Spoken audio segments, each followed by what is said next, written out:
ou menos o que deu para hoje. Olá, gente, já é boa noite, eu já ia falar boa tarde, porque 6 horas fica sempre naquele limiar, né? É tarde, é noite, é uma coisa um pouco confusa. Gente, então, a gente está aqui para mais um retângulo de conversas, hoje com a presença especialíssima de Tatiana Lebedev. É Lebedev que fala, Tati? Tá.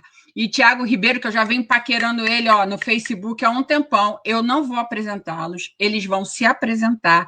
E nossa mediação hoje vai ser feita pela nossa maravilhosa Dayana, que eu também não vou apresentar, ela se apresenta, tá certo? Eu quero pedir imensamente perdão às pessoas, porque hoje a gente tinha programado, a gente espera que as intérpretes consigam entrar no StreamYard, porque a gente tinha programado fazer uma transmissão com intérpretes de Libra. Há muito tempo a gente vem desejosa desse processo, mas a tecnologia hoje não nos ajudou e a gente também tem um problema de BIOS, que é o bicho ignorante operando o sistema, né? Então tem um pouquinho de cada coisa, mas a gente já está quase íntimo, né? Vocês já sabem como é que é o bagulho, como é que rola aqui, mas a gente não pode deixar de escutar essas duas pessoas maravilhosas, entende? A gente torce para que as intérpretes cheguem, mas a gente também optou por fazer só no Facebook, porque o Facebook, na medida em que a gente fala, ele bota legenda. Então, como a gente vem até hoje indicando as pessoas que assistam no Facebook por causa da legendagem, hoje a gente também vai contar com essa ajuda, mas esperando que as intérpretes cheguem, tá ok? Tá ok? É horrível, né? Tá bom? Então, assim, agradeço profundamente a generosidade do Tiago, da Tatiana, de topar essas doideiras assim, né? E da Dayana. Dayana, agora é com você. Beijo, eu não volto mais. Organizar aqui. Olá, pessoal, boa noite. Então, eu sou a Dayana, eu participo do coletivo, né, há algum tempo. Eu sou estudante de História pela Unesa, para UNI, e hoje eu vou ajudar vocês aqui nesse bate-papo, trocando com nossos parceiros aí nesse diálogo bacana, tá bom? Então, estejam todos muito bem à vontade para fazerem comentários. A gente vai trazendo esses olhares ao longo do processo e a gente está tentando dialogar dessa forma, né? Mudou um pouquinho a dinâmica ao qual estamos acostumados, mas também a gente não vai deixar de conversar e trocar por causa disso. A gente vai se adaptando ao contexto, tá bom? Então, eu vou passar a fala aos nossos palestrantes, debatedores, né, amigos, para que a gente comece a discussão. Eu vou passar a fala para a Tatiana, tá bom, Tatiana? Aí você se apresenta, fala um pouquinho de você, da sua carreira, e aí você pode falar. Tem entre 10 a 15 minutinhos de fala, tá bom? Que aí depois a gente abre para comentários e perguntas. Tá legal? Seja bem-vinda.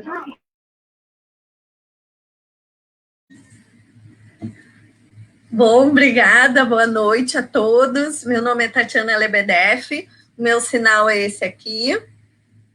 Eu sou professora da Universidade Federal de Pelotas, aqui no Rio Grande do Sul, e a gente combinou, então, com o coletivo, né, Educação e Submissão, em falar um pouco sobre como estão as crianças e adolescentes surdos em pandemia. Né? Esse coletivo é super importante, é um retângulo de conversa e de sanidade mental. Né? Durante a pandemia, todo ano passado, eu participei bastante como ouvinte, porque a segunda-feira sempre abria a semana com uma excelente discussão e tinha muita cordialidade, né? Apesar da gente ver as coisas assim acontecendo de uma maneira muito maluca durante a pandemia, mas sempre existiu muita cordialidade, muita troca, muita aprendizagem nesse retângulo de conversa e de sanidade mental. Bom, por que falar especificamente, né, de crianças e adolescentes surdos? Então, eu quero trazer uma pequena introdução para vocês entenderem o que está acontecendo, né? Então, quando a gente fala em crianças e adolescentes surdos, a gente fala em bilinguismo. O que é um bilinguismo? São duas línguas, né? No caso das crianças ouvintes, existem muitas escolas bilíngues no Brasil. As escolas indígenas, as escolas no interior, né, onde tem colonização estrangeira, por exemplo, escolas que falam alemão e português, ou italiano e português, pomerano e português. Mas essas escolas, elas trabalham com duas línguas orais. Quando a gente pensa nos surdos, a gente tem que pensar para além das duas línguas e pensar num bilinguismo que envolve também duas modalidades. O que significam essas duas modalidades? Então, enquanto a língua oral, ela é oral e auditiva, então eu recebo a língua pelos ouvidos e produzo pelo meu aparelho fonoarticulatório, a língua de sinais, ela é de modalidade visoespacial. Então, eu recebo a língua pelos olhos e eu produzo ela com movimentos num espaço físico, né? Nesse espaço, nessa janela aqui de enunciação, que é o meu corpo. Então, a gente fala de um bilinguismo surdo, porque é um bilinguismo para além das duas línguas orais e envolvendo para além de duas línguas, né? Uma língua de sinais e uma língua oral, e também a questão da modalidade. Então, são duas modalidades diferentes. Bom, e quando é que inicia a experiência bilíngue, né? A gente tem que conversar um pouco sobre isso também. A experiência bilíngue, contato com a língua de sinais, ele tem que ser o mais precoce possível. Tem alguns autores, por exemplo, a Yoshinage Tano, que é uma autora americana, ela fala que 8 meses já é tarde demais para iniciar uma experiência bilíngue para surdos. Ou seja, antes dos 8 meses, a criança já tem que estar tendo acesso à língua de sinais, certo? Mas o que acontece? Nem sempre a surdez é diagnosticada de maneira precoce. O que acontece, por exemplo, nos Estados Unidos? Como é que Yoshinage Tano chegou a essa idade, 8 meses, né? Tem vários autores que questionam ela. Olha, tem a plasticidade cerebral, vai dar conta, né, dessa aquisição linguística tardia, não é bem assim, 8 meses é um exagero. Mas a Yoshinage Tano, ela mora no estado do Colorado, que assim como são 2 estados que eu conheço, que o Colorado e a Pensilvânia, que eles fazem o quê?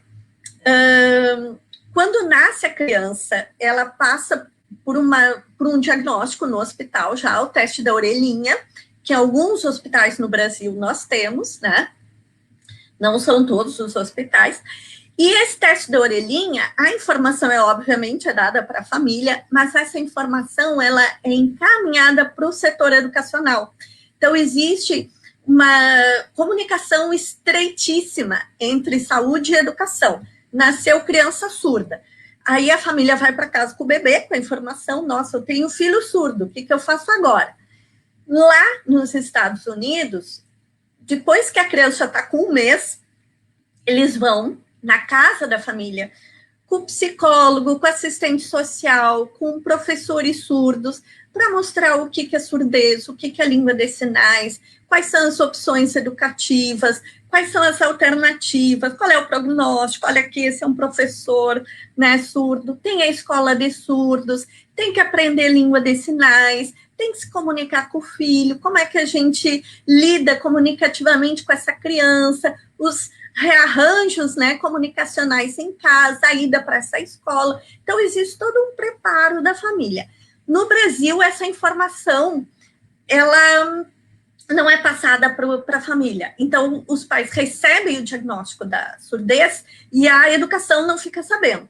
Nenhuma escola de surdos fica sabendo que nasceu uma criança surda, por exemplo, aí em Laranjeiras, né? Lá no Hospital Laranjeiras, nasceu uma criança surda.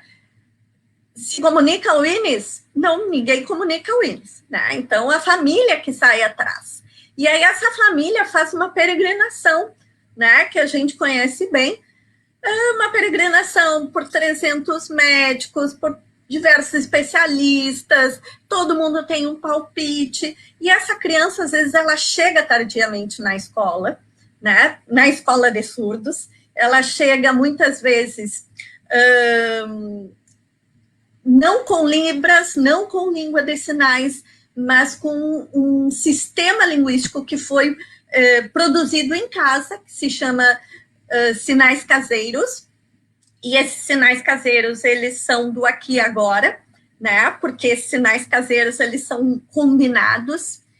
Então copo, como é que a mãe vai dizer copo? Como é que a mãe vai dizer cocô? Como é que a mãe vai dizer comida? Tá na hora de dormir? Se ela não tem uma língua compartilhada com o filho. Então, eles vão combinando sinais, e esse sistema é o que muitas vezes a criança chega na escola. E chega na escola nas mais diversas idades. Então, eu vou falar um pouco da nossa experiência aqui no Rio Grande do Sul, nas escolas que eu trabalhei, que eu acompanho. Chega criança bebezinha, com 1 ano, chega, mas também chega com 11 anos, chega com 7 anos, chega com 6 anos, e nesse tempo eles ficaram sem uma língua compartilhada com a família, mas com esse sistema de sinais caseiros. Bom, e aí nós temos, então, na escola, né, nós temos um número bem expressivo, então, de crianças sem uma língua compartilhada com as famílias. As famílias, muitas vezes, elas têm dificuldades, né, de fazer curso de Libras. Elas não têm uma assessoria que vai em casa nos primeiros dias, ensinar a língua de sinais, deixar material, auxiliar. Não, elas têm que ir para a escola fazer curso de Libras. E os pais trabalham, os pais têm outros compromissos. Muitas vezes os pais se disponibilizam, mas nós temos um problema grande no Brasil, que são os currículos dos cursos de Libras. Então, os cursos de Libras, muitas vezes, eles seguem uma estrutura de famílias semânticas, né? E não é um curso de língua. Então, a criança está lá precisando saber como é que ela diz, quero fazer xixi, e os pais estão aprendendo algo completamente diferente no curso de Libras.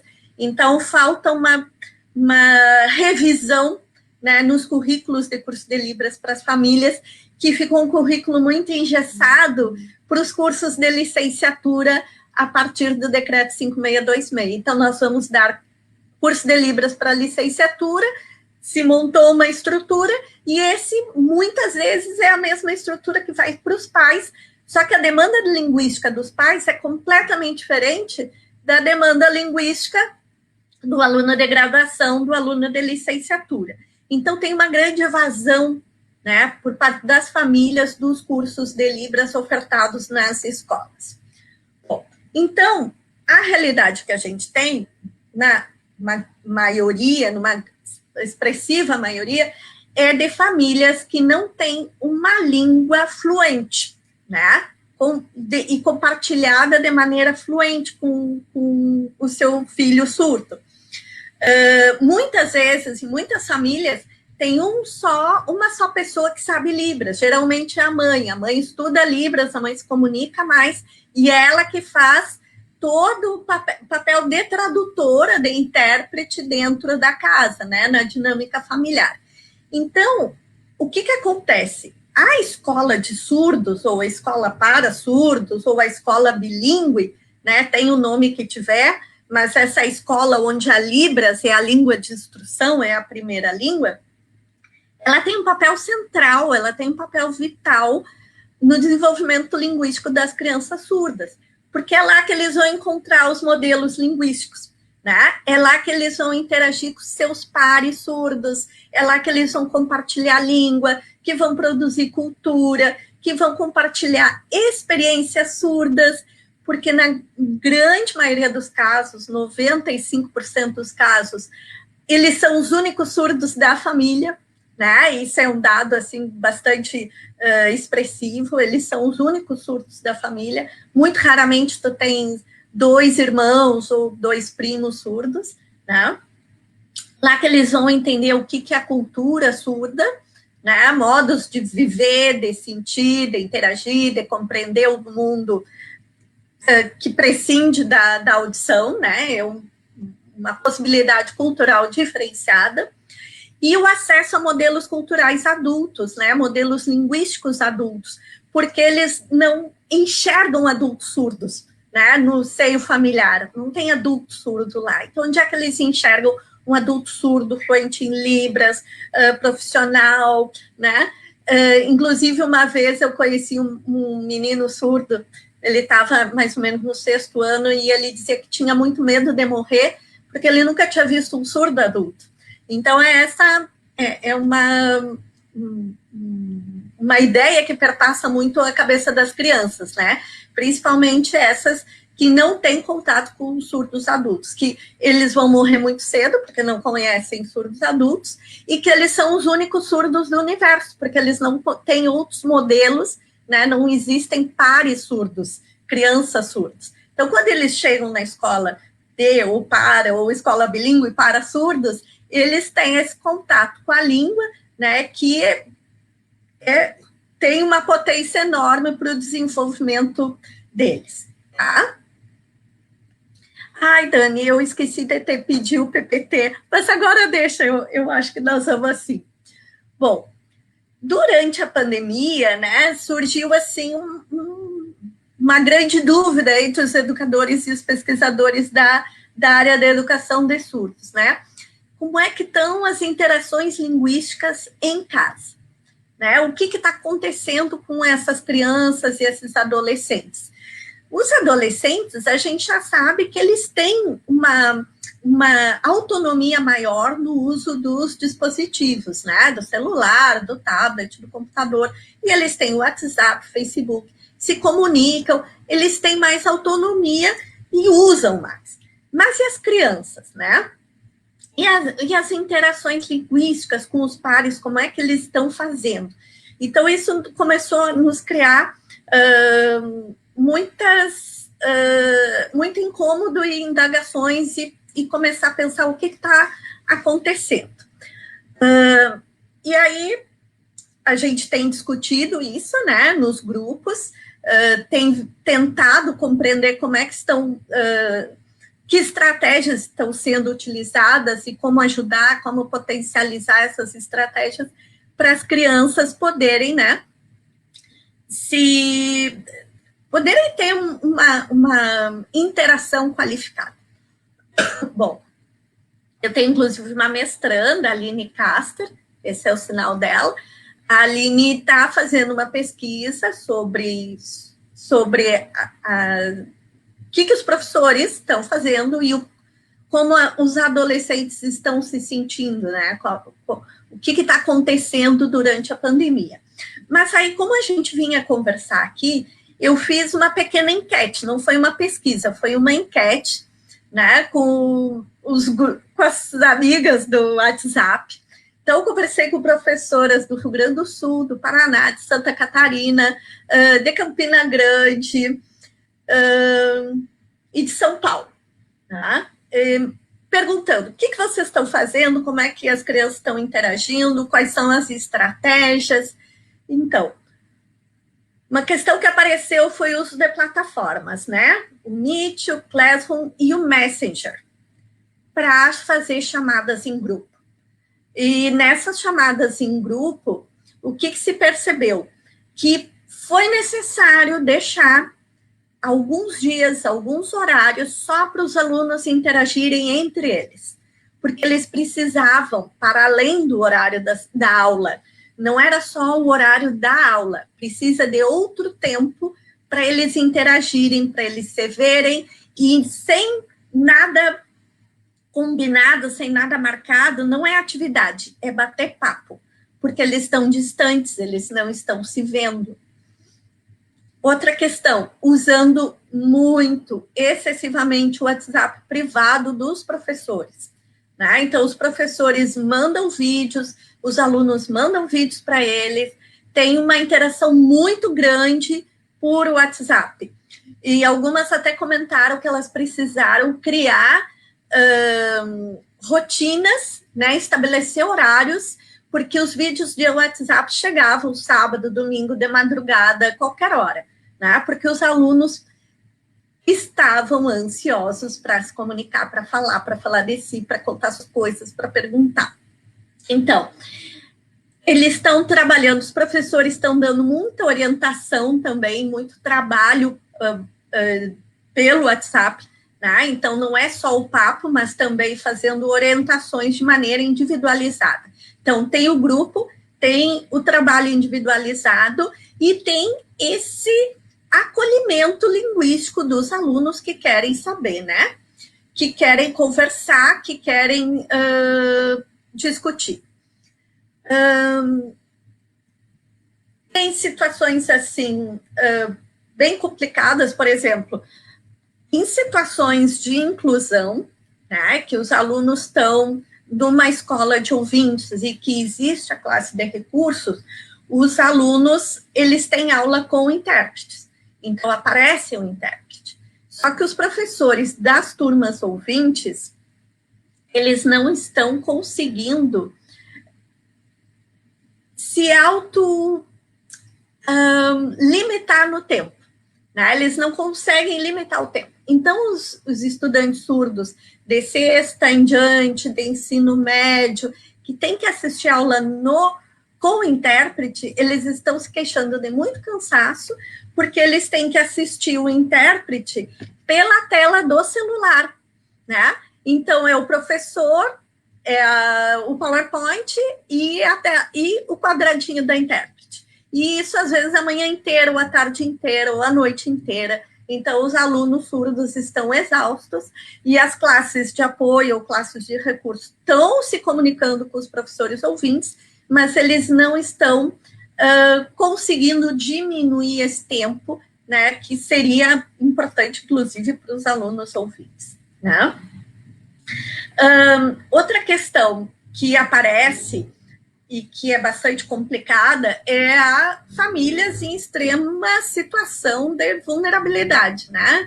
Então, a família não está desempregada, não tem comida, todas aquelas discussões que a gente teve ano passado no Educação em Submissão, reaparece aqui na educação de surdos, né? Um celular por família, não tem chip, não tem computador. Então, uma escola de surdos que eu conversei, eles têm 42 alunos e desses 42, só 2 têm computador em casa.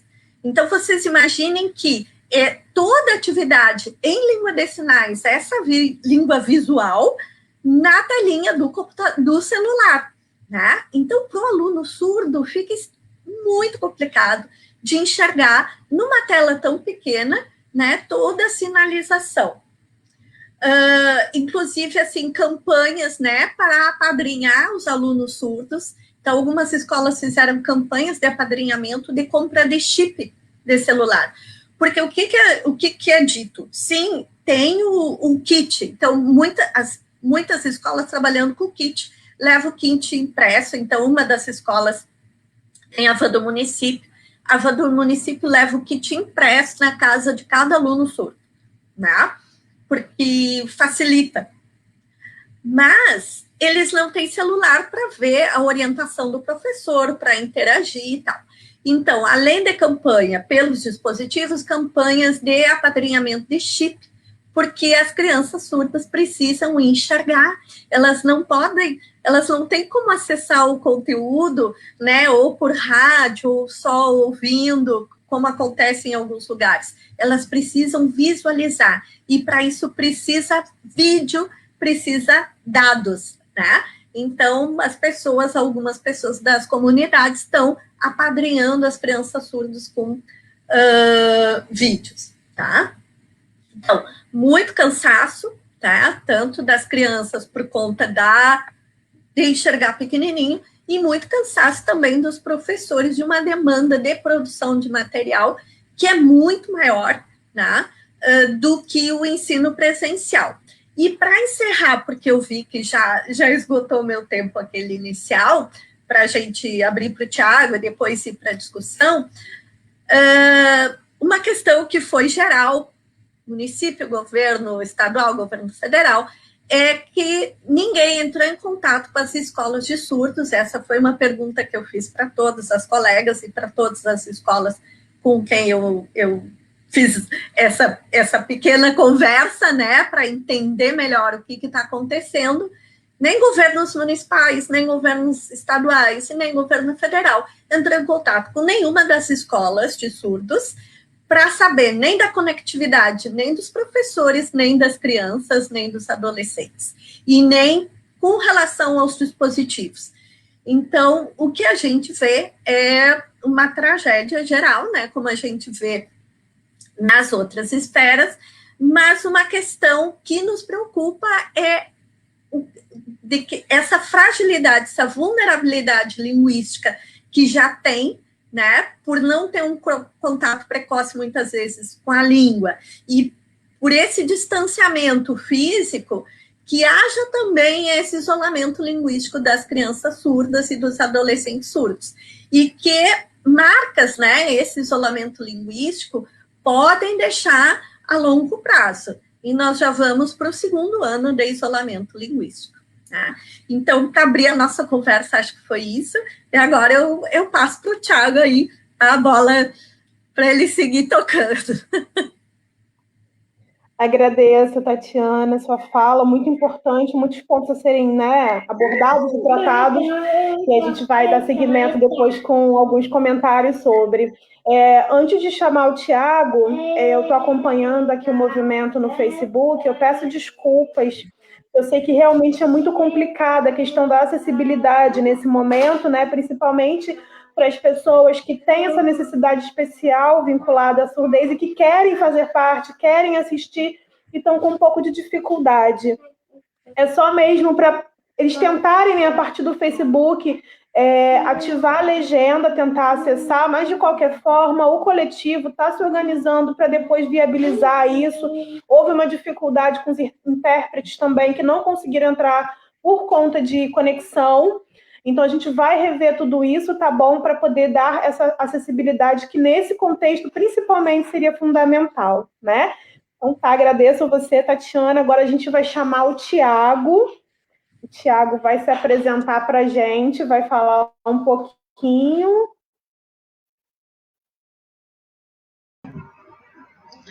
Boa noite a todos, todas e todos. Meu nome é Thiago Ribeiro, meu sinal é esse daqui. Se tiver surdo vendo, o grupo que organiza o encontro avisou que depois vão postar o vídeo com tradução e interpretação e também tentar marcar outro dia, de novo, o encontro com a Tatiana, junto comigo, para a gente poder conversar, voltar nessa conversa sobre o tema, ok? Agora eu peço desculpas, mas vou fazer em português, porque para mim é impossível as duas línguas, né? As duas línguas em Libras e em português também. Desculpa, eu vou continuar só em português. No Facebook tem aqui a legenda, vocês podem tentar ver pela legenda, e depois acho que no YouTube do Educação vai estar o vídeo traduzido, ok? Desculpa, gente. Vi que Mônica, esqueci o sinal, está falando que viu que eu estou traduzindo também junto, mas vou continuar só português para conseguir falar claramente, porque nas Libras e português juntos, paralelo, eu me confundo, ok? Peço desculpas. Vou aproveitar a fala da Tatiana e dar uma continuidade, porque as questões, né, que a Tatiana Lebedeff, aliás, é uma alegria para mim estar junto nessa mesa com ela, uma felicidade estar junto hoje aqui, falando junto com a Tatiana, porque para mim ela é uma referência, né, na área da surdez, na discussão do letramento visual, da experiência visual bilíngue, e foi uma das primeiras pessoas que eu presenciei no INES, quando eu entrei em 2014 como professor, falando sobre a questão, e aí eu me apaixonei, e decidi que essa seria a minha área de trabalho mesmo, e não só de trabalho, mas também de militância, né? E aí, dando um pouco de continuidade, eu acho que isso mesmo que a gente está vivendo aqui agora, nesse momento, né, faz parte dessa conjuntura social, cultural e política que nós vivemos, né? E é uma questão que eu tenho presenciado e que nessa pandemia está ainda mais evidente, se é que em algum momento não foi evidente, a questão do ouvintismo estrutural, né? Eu me inspiro no livro de Jamila Ribeiro, que fala do racismo estrutural, e vejo também o ouvintismo como estrutural. É culpa do coletivo, educação em submissão? Óbvio que não.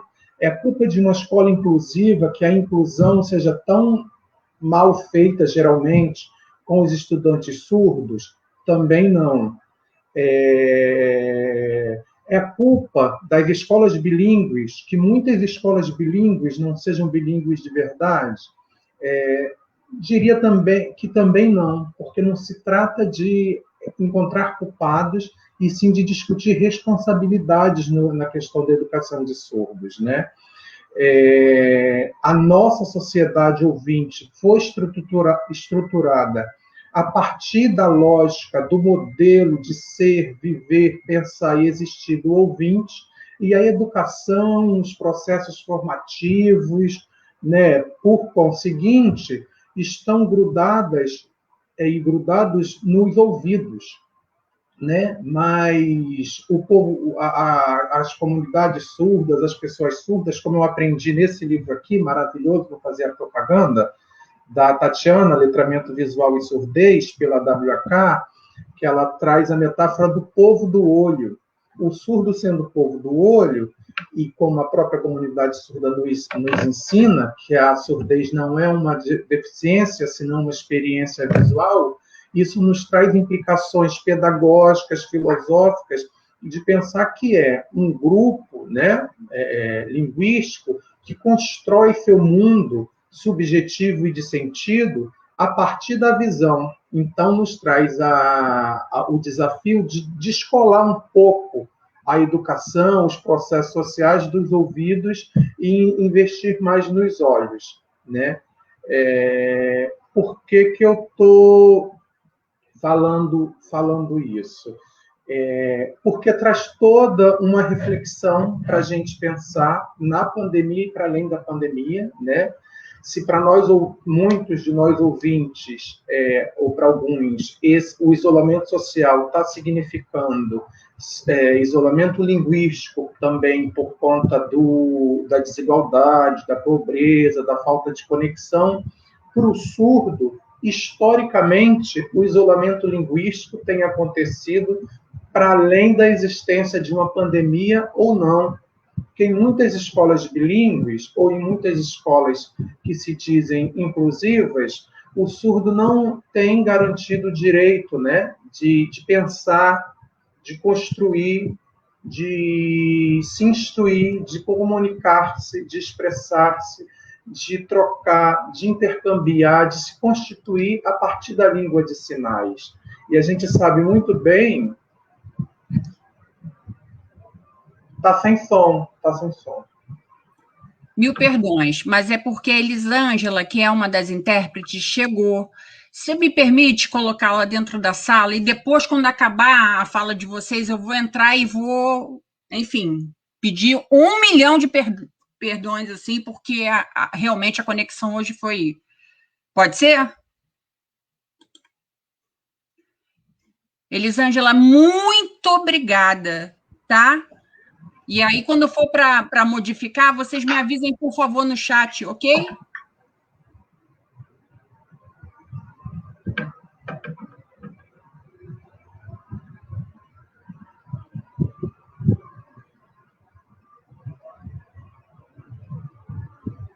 Elisângela está nos escutando?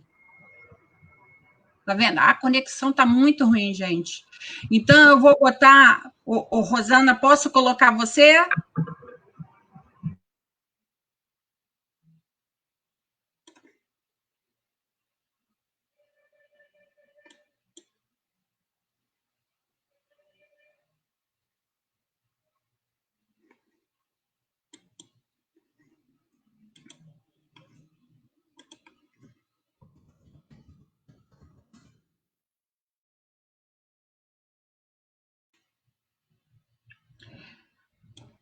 Oi, Elisângela, pode abrir a câmera? Já colocamos você na sala com o Tiago, pode ser?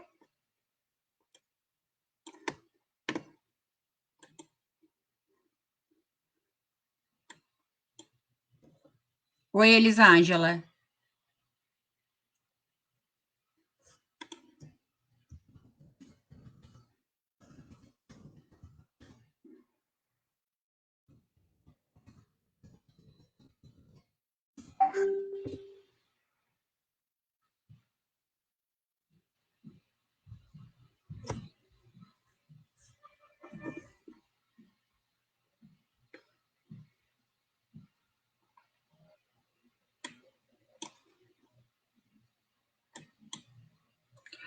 Oi, Sulamita, boa noite, quer dizer, você pode fazer começar a tradução com o Tiago? Bom, Tiago, eu vou conversando com elas aqui pelo chat. Ah, oi, obrigada, Sulamita. Me perdoe, viu? Muito obrigada. Eu vou deixar você e o Tiago agora, tá?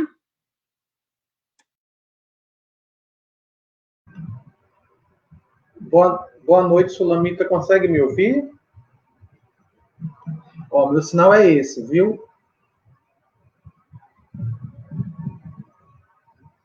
Seu áudio está bem cortado. Ah, tá. Você está me vendo melhor agora?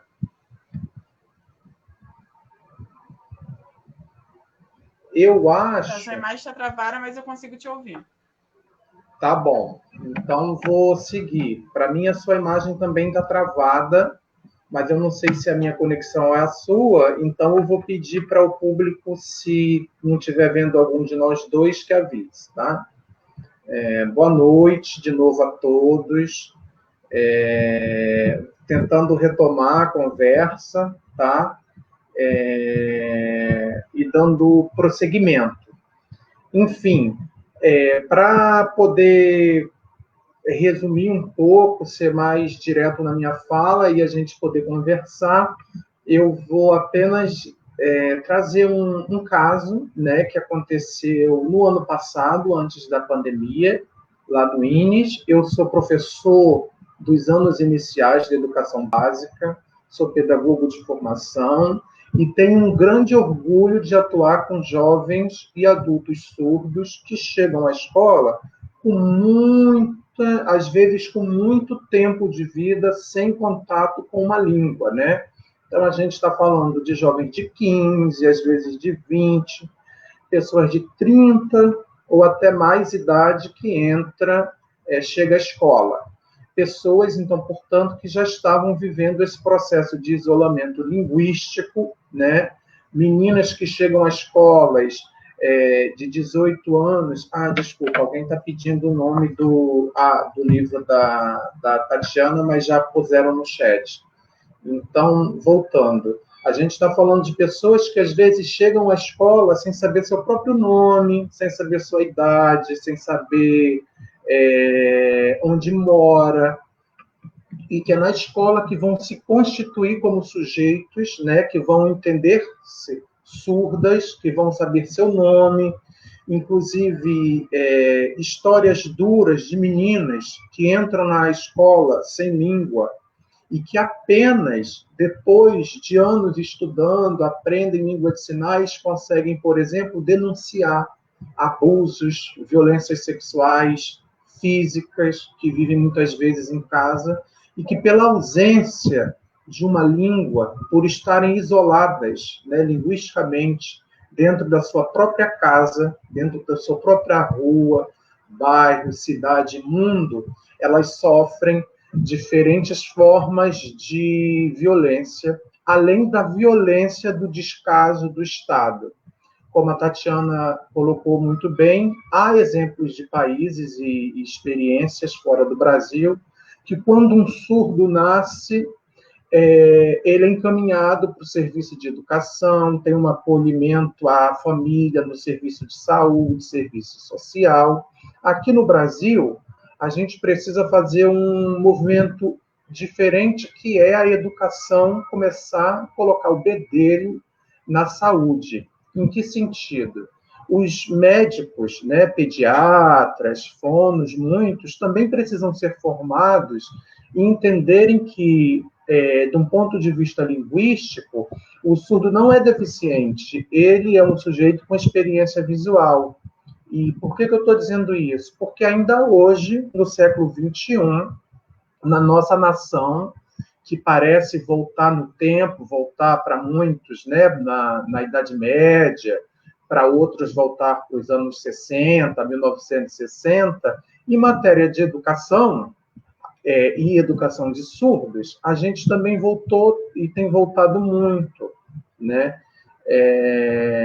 E aí, hoje ainda, e não estou dizendo que é culpa do momento atual, senão que é um processo histórico, quando nasce um surdo, muitos médicos acreditam o quê? Contato com língua de sinais vai atrapalhar. Então, vai aprender a falar, vai fazer terapia, vai colocar implante, aparelho, sei lá, mas não vai aprender a falar com as mãos. Muitos médicos ainda pensam assim, e isso é mais um exemplo de como o ouvintismo ainda é forte na nossa sociedade. E ele não é só forte dentro da medicina, ele é forte também dentro da própria educação, né? Porque em muitos processos educativos do surdo, a língua de sinais, como língua, né, legítima, como língua de potência, como língua de formação, como língua com a qual o sujeito sonha, interage, aprende, pensa e se inscreve no mundo, ela é negada, né? Ela é muito negada. Quando não pela impossibilidade do profissional de se expressar em língua de sinais por falta de formação linguística, por falta de política linguística, né? Também pela desigualdade. E aí vou falar da realidade que eu trabalho lá no INES. Um monte de estudantes que moram em regiões onde correios, né? Se for mandar atividades impressas, os correios não chegam. Estudantes que a escola conseguiu dar os chips, né, para a gente fazer um trabalho pela internet. Não vou entrar no mérito da quantidade de dados, essas coisas, mas vou destacar que a residência de muitos estudantes não tem área, não tem sinal de telefonia celular. Então, não importa o plano de dados, não importa a operadora de celular, mas esses alunos não conseguem ter acesso, né? A escola também conseguiu, agora vai distribuir tablets para os alunos, mas o problema continua. Nas casas que não tem internet e onde o chip não pega, a gente fica de mãos atadas, né? Então, são muitas as estratégias que nós, professores, precisamos inventar, né? Eu acho que a arte da invenção é própria da educação, o que não significa dizer que a gente não precisa de investimento. Investimento em educação não é gasto, investimento em educação é política de transformação social e cultural de um país. E a gente precisa cada vez mais de investimento na educação de surdos, né? E aí eu vou contar uma história para terminar a minha fala, que é a fala de um aluno surdo, né? O ano passado, antes da pandemia, estávamos trabalhando com a ideia do conceito de ser vivo, se tinha vida, se não tinha vida. Eu com os estudantes adultos surdos. Então, a gente plantou semente, a gente acompanhou o crescimento de girino, a gente fez um montão de coisas, viu o ciclo de um ovo, enfim, muitas coisas para tentar construir esse conceito em língua de sinais, através de vídeos, rodas de conversação em libras, registros em língua portuguesa escrita, com mediação do professor, aquela coisa toda. E aí, um belo dia, numa atividade avaliativa, que era mostrar para eles PowerPoint com imagens e perguntar se era ser vivo ali ou não, um aluno diz e fala: em libras. Professor, que pergunta boba. É claro que cachorro não tem vida. Né? Aquela resposta dele me provocou um estranhamento. Como assim cachorro não tem vida? Né? E é tão fácil para o professor ficar no lugar de que tem o saber e o aluno é aquele que não tem o saber, que às vezes a gente se esquece de um princípio pedagógico básico, que é perguntar. Sem pergunta, não há ensinagem, não há ensino e não há aprendizagem do meu ponto de vista. Eu acredito muito nas perguntas como potência, como aquilo que convida o pensamento a se movimentar. E aí eu perguntei para ele, por que cachorro não tem vida? Né? E aí ele me responde, porque cachorro não sabe libras.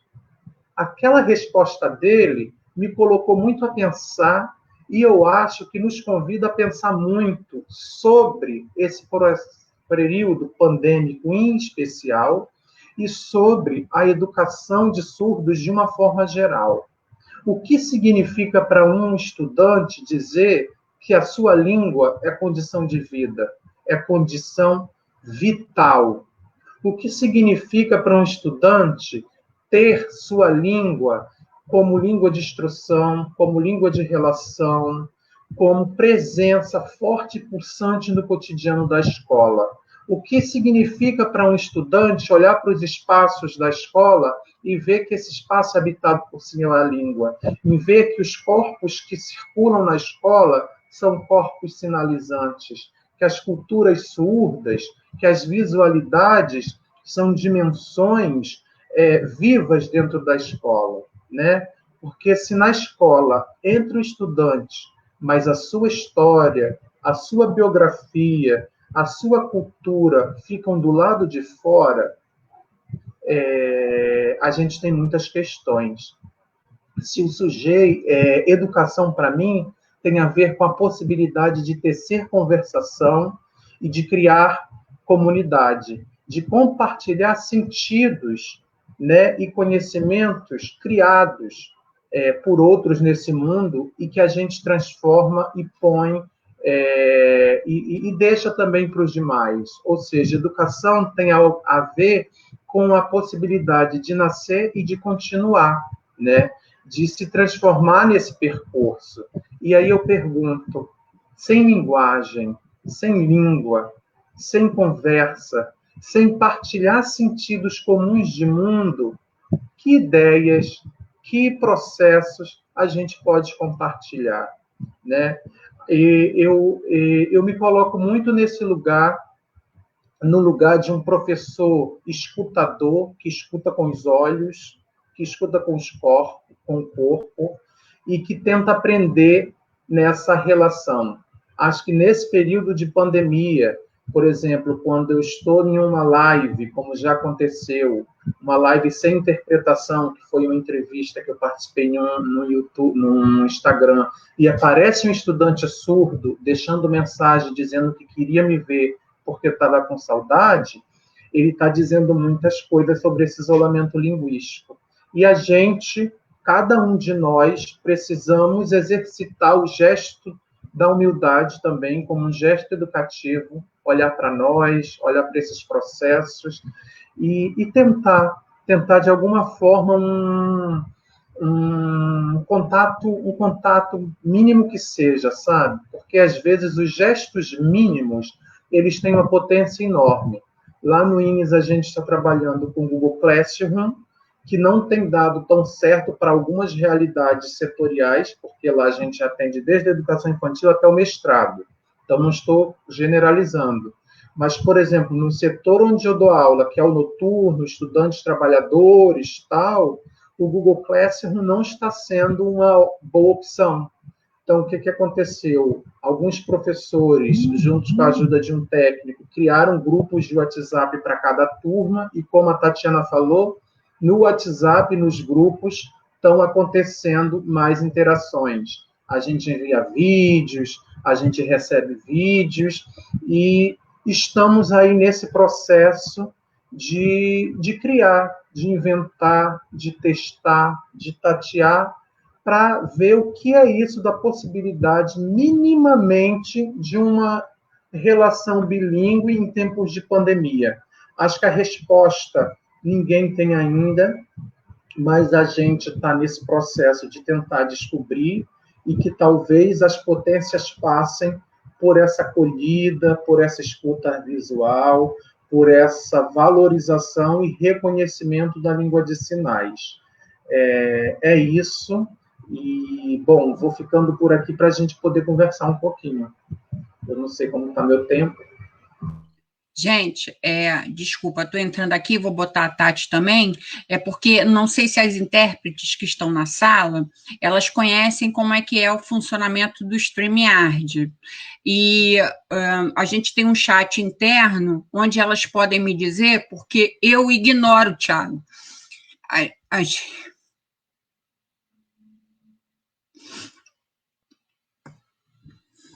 É só para elas darem uma olhada no chat interno, para a gente saber quando é que eu substituo uma pela outra, tá?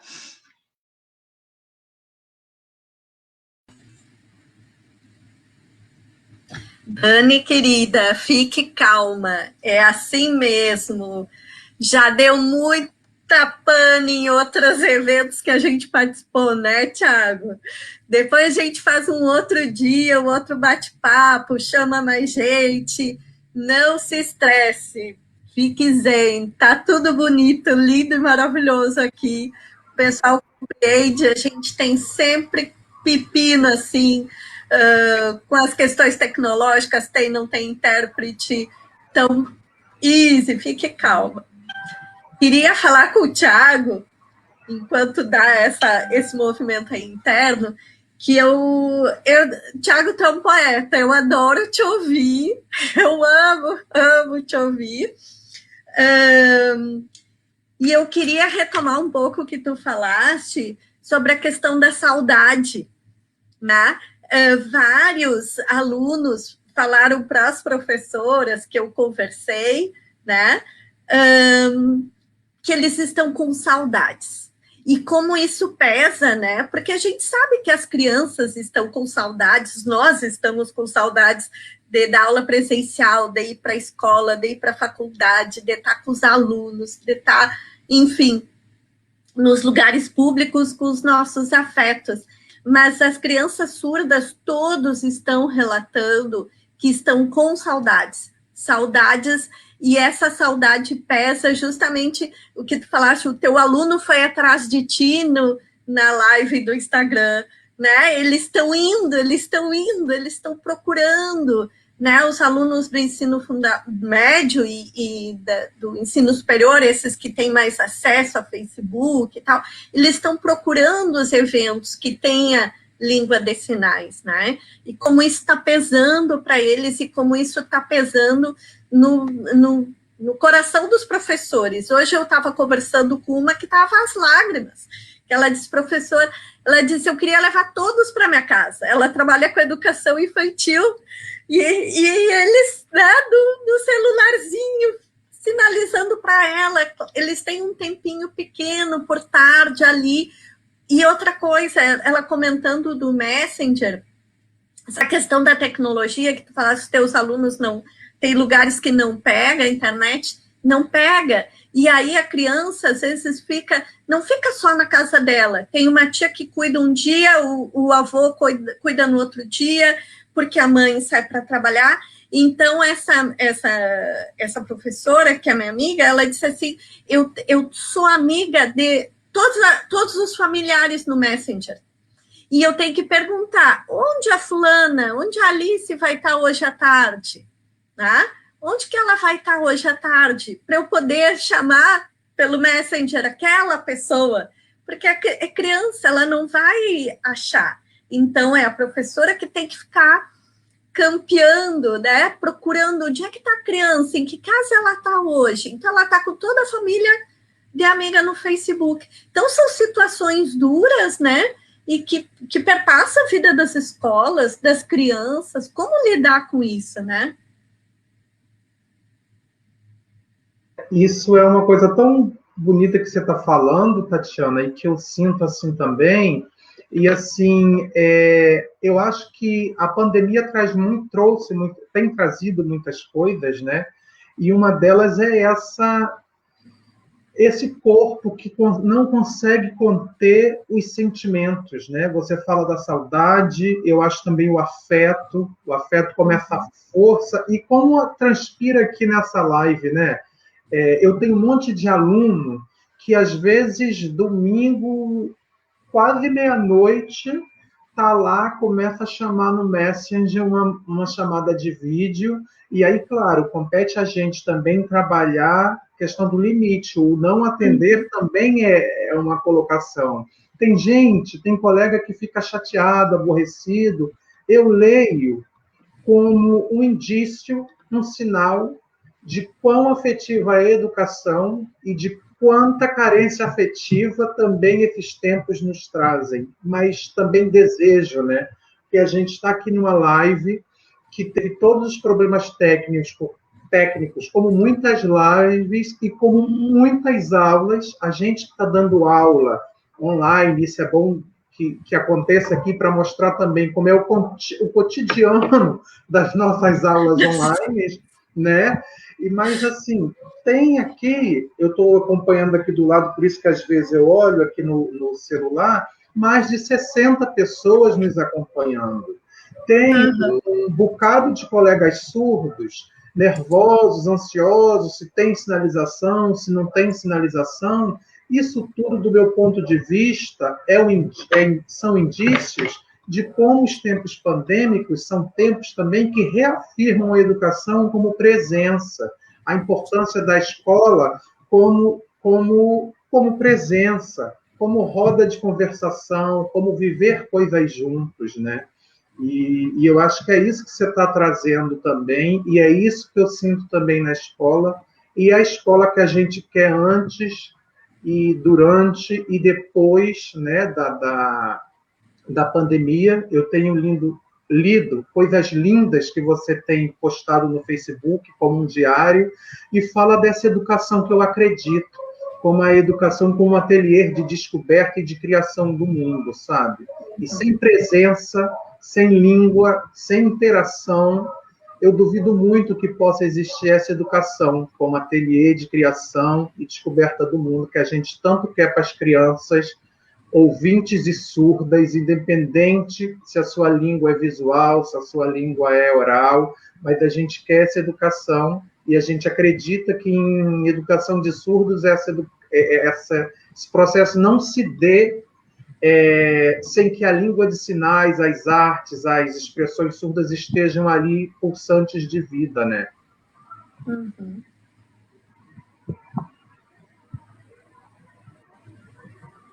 A gente fica curioso com chat também, né? Eu vi que passaram algumas perguntas ali, Daiana. Não sei se a gente retoma. Então, eu vi que tem alguns comentários relacionados a perguntar sobre a gravação. Vai ficar gravado, sim, para quem quiser acompanhar posteriormente. A questão do YouTube, por conta da legenda necessária, se optou por deixar o espaço no Facebook apenas. Depois o coletivo vai disponibilizar no YouTube para quem tem costume, tem mais acesso, que todos fiquem tranquilos. A gente se chateia quando dá errado, não tem como não se chatear. Mas a gente quer dizer que o espaço do Educação e Submissão é um espaço de muito amor, acolhimento e afeto.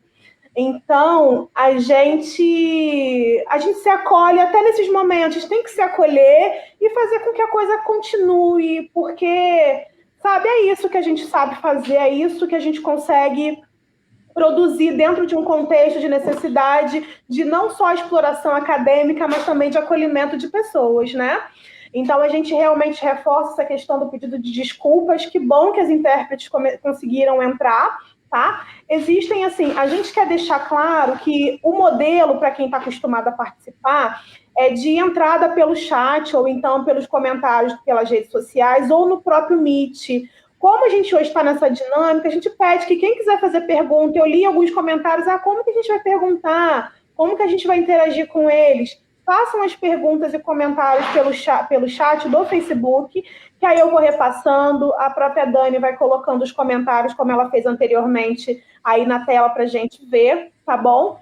E eu acho que a gente pode falar um pouquinho, né, até remontando um pouquinho da fala da Tatiana, que foi um momento assim que a gente não conseguiu dar maior acessibilidade ao pessoal, trazer essa questão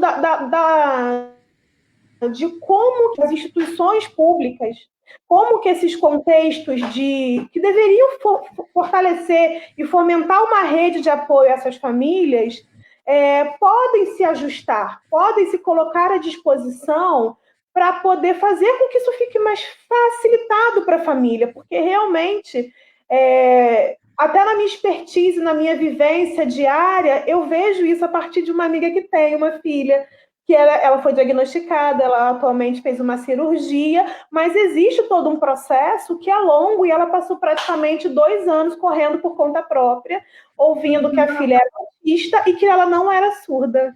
Foi tanto que no dia que o diagnóstico chegou, ela chorou muito, ela chorou, ela falou, eu sabia, eu sempre soube, e ninguém me ouvia. E aí ela conseguiu, e eu perdi muito tempo, falei, você não perdeu muito tempo, sua filha está com 2 anos, está esperta pra caramba, e você fez o que tinha que ser feito, e agora vai continuar fazendo. Então, como que o poder público, em suas diversas esferas, pode se articular, pensar em tranquilizar um pouco mais e acolher essas famílias?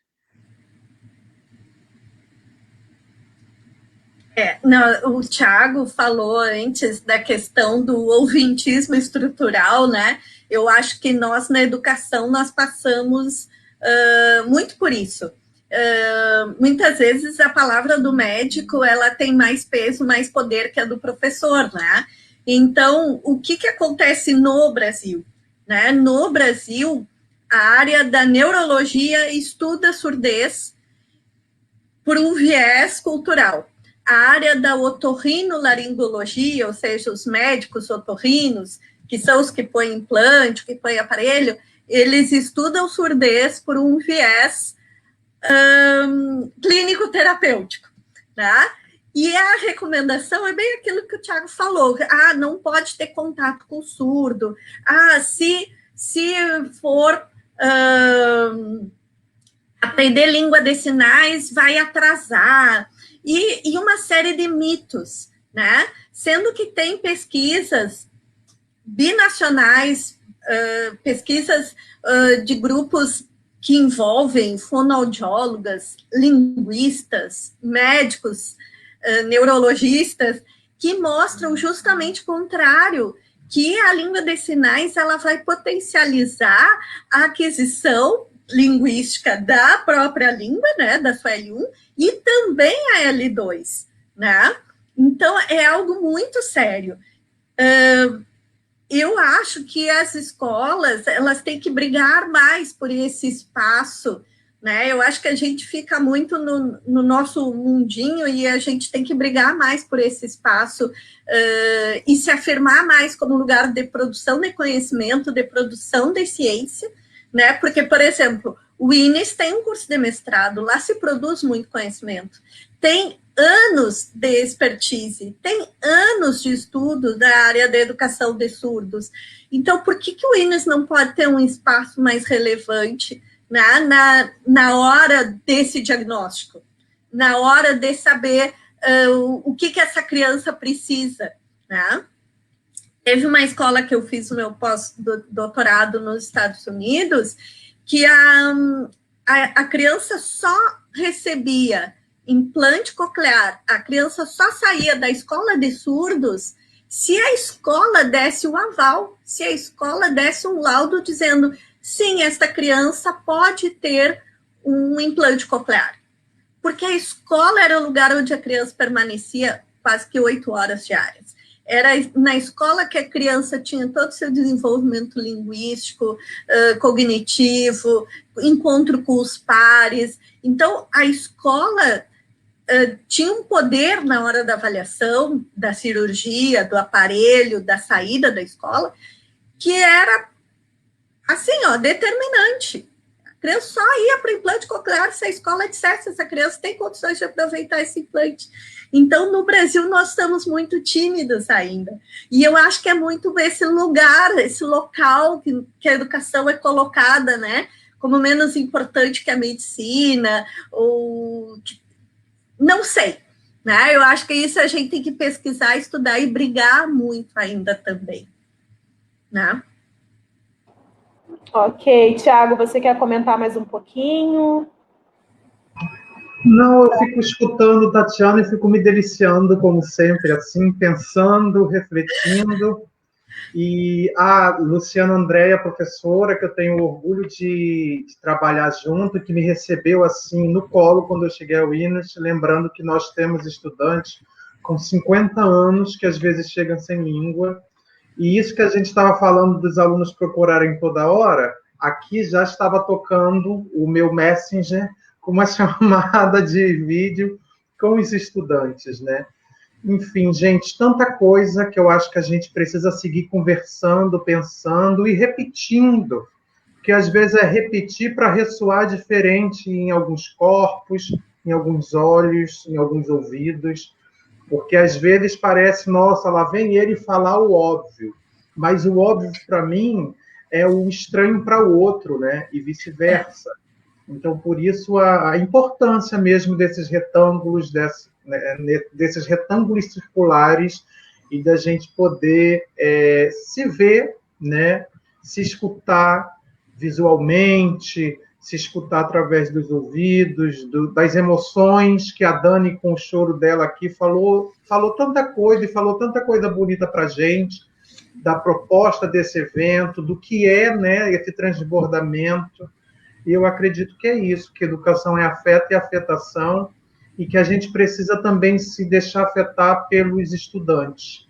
Lá no INES, a gente estava discutindo qual vai ser o planejamento, qual o projeto, o que vai ser, o que vai ser, o que vai ser, e num determinado momento a gente conseguiu, no coletivo, se dar conta, falando lá da equipe na qual eu tenho o prazer de trabalhar, que a gente, de novo, estava repetindo esse ouvintismo estrutural, quando a gente pensa que só somos nós, professores, que vamos pensar quais os temas, o que é importante, quais os conhecimentos, os conteúdos, que a gente tem que pensar sempre para o surdo.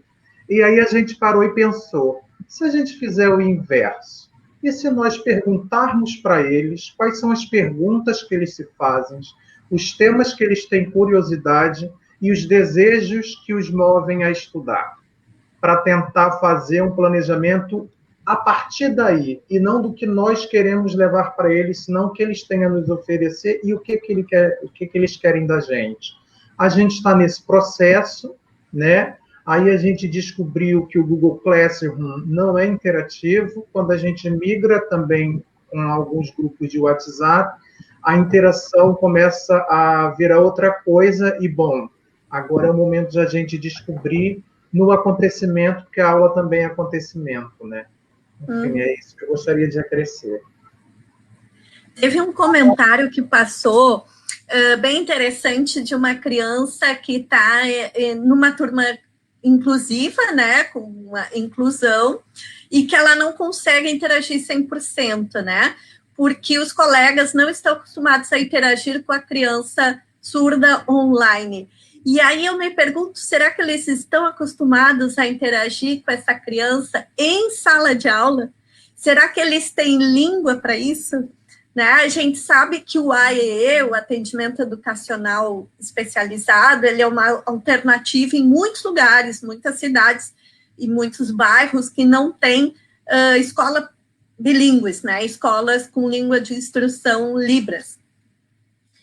E aí, o que acontece? O AE parece que é um lugar específico, né, próprio da criança surda e da professora do AE, né? E a escola é monolíngue, ela não é bilíngue, né? O bilíngue está no AE. E a criança tem que aprender português como L2, espanhol como L3, o inglês como L4, né? E os coleguinhas não estão aprendendo Libras.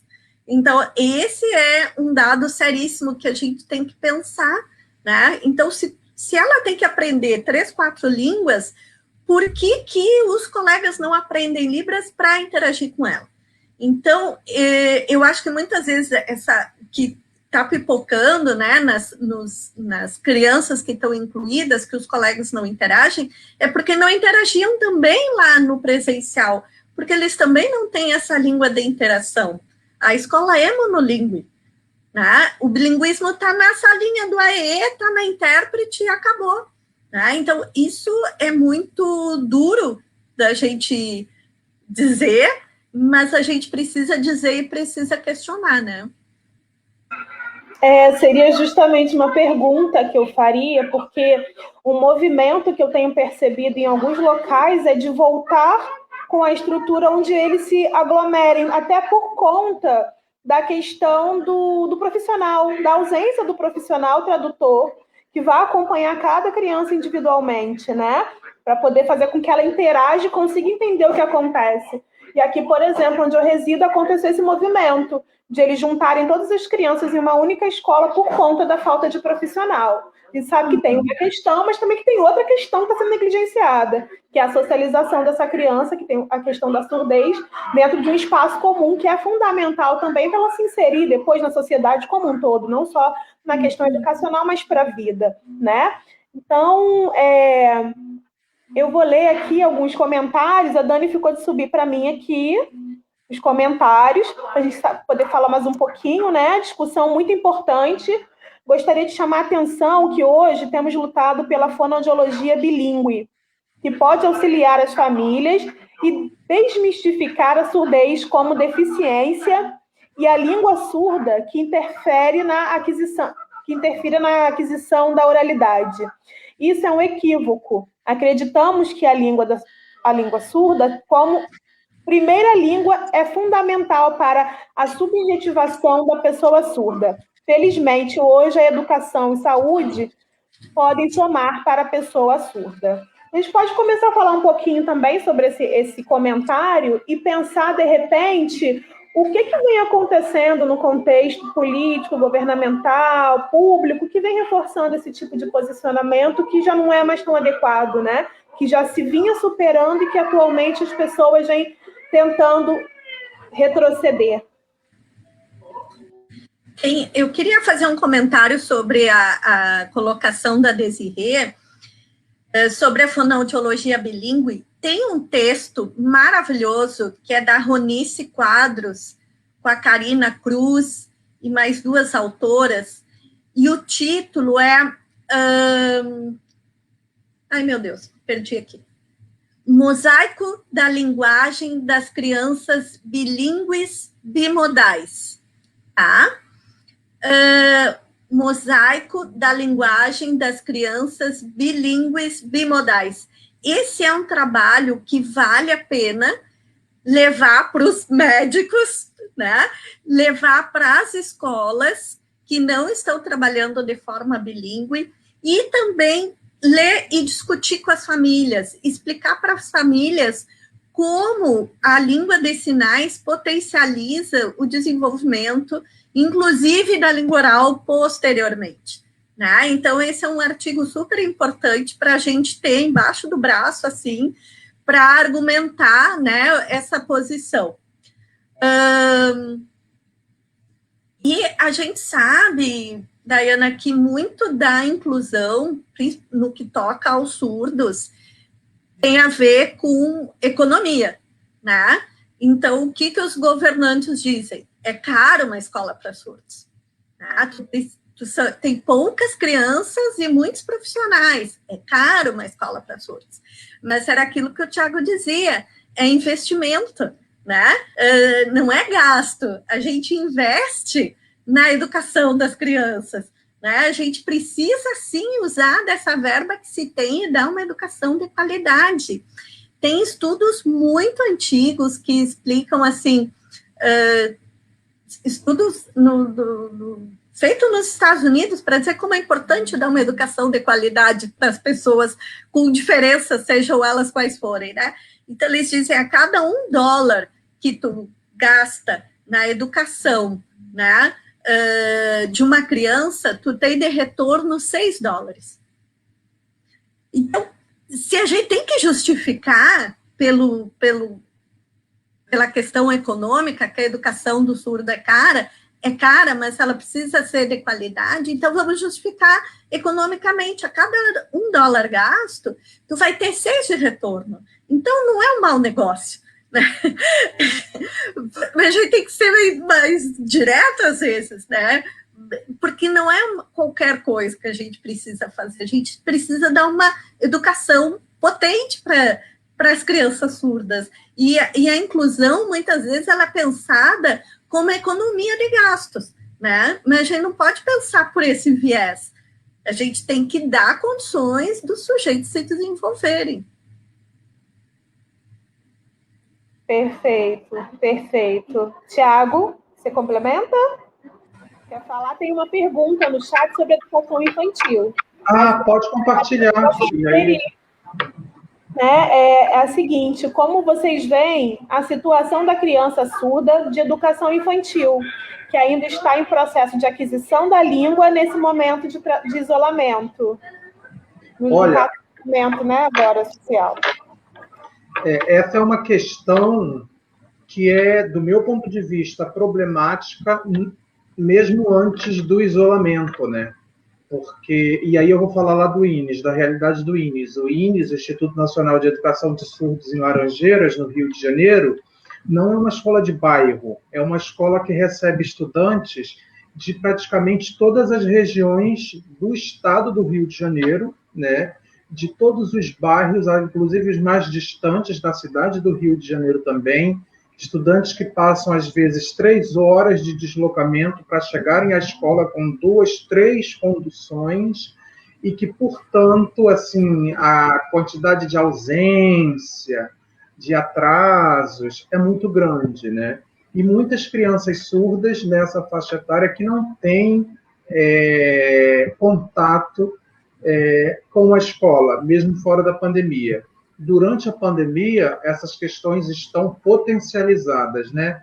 Agora, eu gostaria de destacar, não queria deixar de destacar, o trabalho lindo, lindo, lindo que a equipe de educação infantil do INES desenvolve. Eu destaco porque nós fizemos, inclusive, um trabalho juntos, né, nossos setores, de forma transdisciplinar, que foi um e-book com propostas de atividades lúdicas, pedagógicas, educativas para as crianças, jovens e adultos durante o período da pandemia. Esse e-book vai sair agora esse mês pela editora Ivu e vai ser liberado gratuitamente para quem quiser baixar, utilizar com seus alunos. E no CEDIM, eles estão fazendo um trabalho lindo de acolhimento e formativo, não só com as crianças, mas com as famílias também, acerca da importância da língua de sinais, da família falar Libras, para brincar com seus filhos surdos em casa, para passarem tempo de mediação linguística, sei lá, vendo a nuvem no céu, contando estrela, conversando, falando da cor da árvore, da fruta que come, em língua de sinais, né? Então, esse trabalho que o CEDIM está conseguindo fazer através do grupo de WhatsApp, que é uma ferramenta que tem aberto muita possibilidade de contato com as famílias, é muito gostoso. E eles têm apostado lá mesmo numa vivência da língua, mas numa vivência da língua através do uso social, do uso encarnado e grávido de sentido, sabe? Que eu acho que é o grande desafio para o ensino de qualquer língua, porque, como disse muito bem a Tatiana, eu não acredito no ensino da língua que se centre na correspondência, por exemplo, sinal, palavra, porque a gente sabe que a língua está para muito além disso. E com as crianças, a língua é ferramenta de curiosidade, de desvendar o mundo, né? Então, um trabalho de educação infantil que se utilize da língua numa perspectiva transdisciplinar, que trabalha com a arte, que trabalha com esse afeto e aproximação com as famílias, é um trabalho que eu acredito que é importante não só para agora, mas que dá pistas para a pós-pandemia também, né? Uhum. Ok, surgiu mais uma pergunta aqui. É uma pergunta da Belle. Pergunta para os debatedores. Existe uma corrente de ativismo no campo da inclusão que tem ojeriza as escolas especiais? Como se posiciona o INES nesse contexto? Você quer falar, Tatiana? O que eu falo? Não, pode começar. Olha, primeiro que eu jamais vou falar como o INES, porque o INES é uma instituição secular que tem centenas de servidores, então seria leviano de falar como o INES pensa, né? Mas eu posso falar como Tiago Ribeiro, que é um professor de surdos e que trabalha nessa instituição, pensa, né? Primeiro, eu acredito que o lugar de fala para dizer onde é mais confortável, onde é mais adequado para os surdos estudarem, é do próprio surdo, né? Embora eu, do meu lugar de professor, tenha algumas impressões, né? E, assim, eu vou falar também do lugar de quem conversa muito com os professores surdos, né? Tantos do meu setor como professor surdo do ensino superior lá do INES, e eu acho que ninguém em sã consciência é contra a inclusão no Brasil. Por que eu vou falar isso? Porque o Brasil tem o município de Ingá, lá no semiárido da Paraíba, que foi onde eu nasci, que existe lá e que tem um surdo na cidade e não tem mais surdo nas cercanias. E às vezes a família não tem como se deslocar para uma escola bilíngue, não especial, que eu estou falando, né? Falando da escola inclusiva. E esse aluno precisa estudar, ele tem que ter direito a estudar. E isso foi uma fala que eu ouvi de uma professora surda, pesquisadora, militante, né? Agora, o que se critica é uma inclusão que tem como ponto de partida a exclusão. O que eu quero dizer com isso? Se eu te recebo, Dayana, para ter aula na minha escola, mas se a língua de sinais, você é surda, e se a língua de sinais é só para você, se os alunos que estudam com você na sua sala não aprendem língua de sinais, se a escola em que você estuda, os outros servidores, professores, diretores, continuam achando que a língua de sinal é universal, é igual para todo mundo no planeta inteiro, então a questão que os surdos colocam é: que escola inclusiva é essa? Que a minha língua, que a minha cultura é estranha. Então, essa inclusão que exclui, ninguém é a favor. Agora, acredito que a inclusão é até uma utopia, no sentido de que lindo seria a escola verdadeiramente inclusiva, onde há um estudante surdo, todos os alunos, independente de escutarem com os olhos ou com os ouvidos, vão aprender com estratégias visuais, com estratégias bilíngues, onde todos vão se alfabetizar em língua de sinais, onde a escola vai ensurdecer, onde a cultura surda também vai fazer parte do currículo para surdos e ouvintes. Agora, vou repetir, uma escola inclusiva é diferente de uma escola especial, né? Bastante diferente. E uma escola especial também é diferente de uma escola bilíngue. Eu, no meu ponto de vista, eu faço uma defesa da escola inclusiva, e para o surdo não existe escola inclusiva sem língua de sinais, sem bilíngue, né? Então, a gente está falando de uma perspectiva que eu acho, mais do que inclusiva, ela é ecológica. É ecológica no sentido de que reconhece as singularidades de todos e de qualquer um. A escola pode ter 999 alunos ouvintes. Se tiver um surdo e a escola não ensurdecer, para o surdo, ela não é inclusiva. Então, eu parto dessa compreensão, que é a compreensão que muitos colegas têm compartilhado também.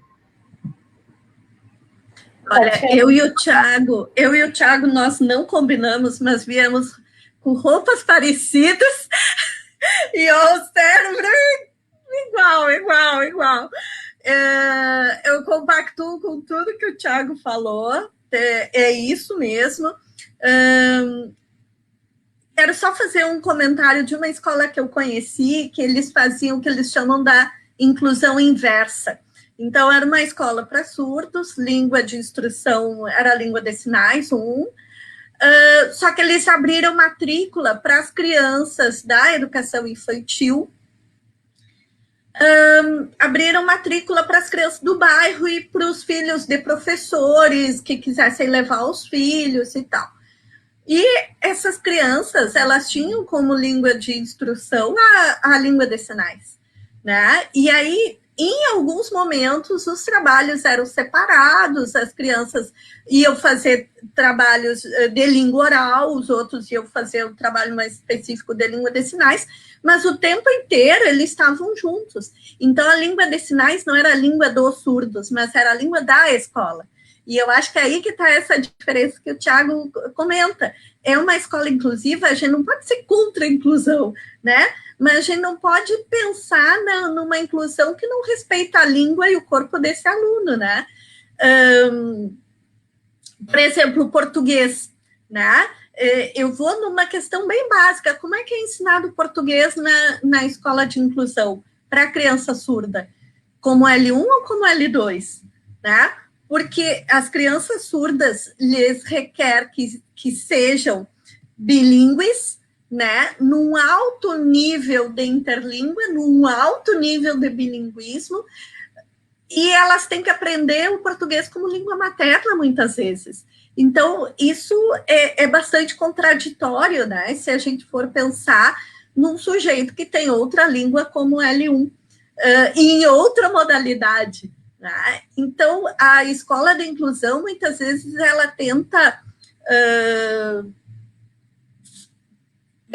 colocar todos na mesma bandeja, né, surdos e ouvintes, e o problema está no surdo. Eu trabalhei numa escola que tinha inclusão, e as crianças surdas ficam na salinha de porão, que é o último degrau da escola. As crianças surdas brigam na hora do recreio, então elas vão ter um recreio separado.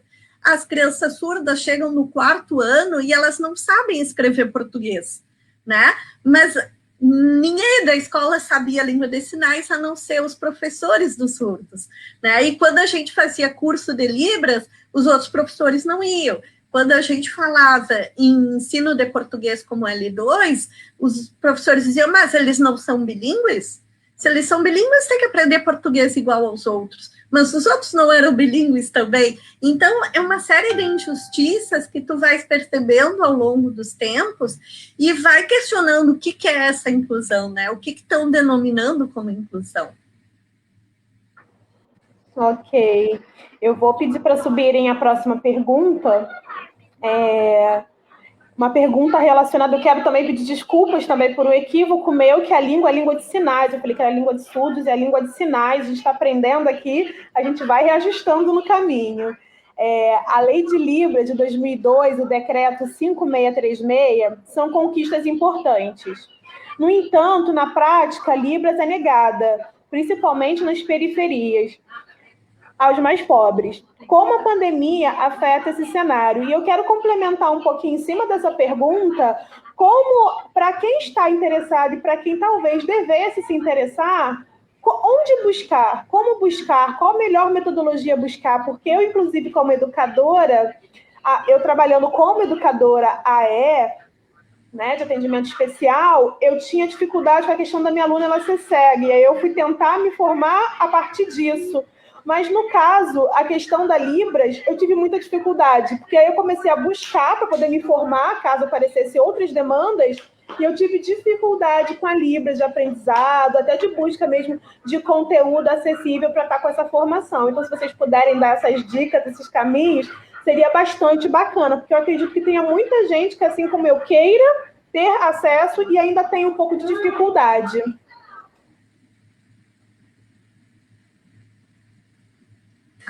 Aqui no Rio Grande do Sul, seria procurar associações de surdos e as escolas de surdos, né, que são 2 lugares que sempre ofertam cursos de Libras.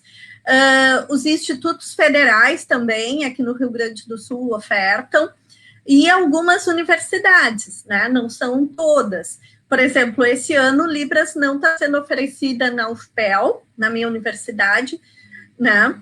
Esse é o sinal de UFPEL. Então, na UFPEL não tem esse ano, porque nós estamos sem monitor, né? Mas aqui no Rio Grande do Sul seriam principalmente esses lugares: associações de surdos, escolas de surdos, institutos federais e as universidades, que é onde a gente vê que tem oferta de curso de Libras.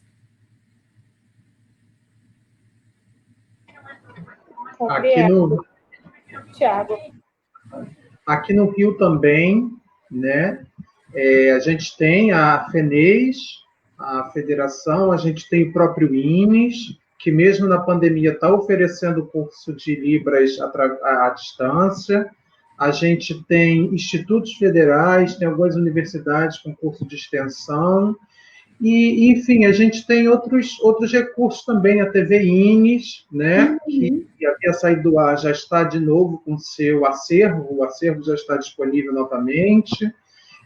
A gente tem o repositório E, que é esse, acho que é esse sinal aqui, alguma coisa assim, que tem muito material em língua de sinais e produzido sobre educação de surdos lá do INES, tem o site do Departamento de Educação Básica, enfim, tem alguns lugares para buscar, ainda não tantos como a gente gostaria, né? Porque a gente acha que precisa cada vez mais tá no mundo essas produções, mas assim, como as comunidades surdas, as lutas, as questões legais que os surdos vêm conquistando, têm aberto nossos olhos, possibilidades de encontrar isso, né?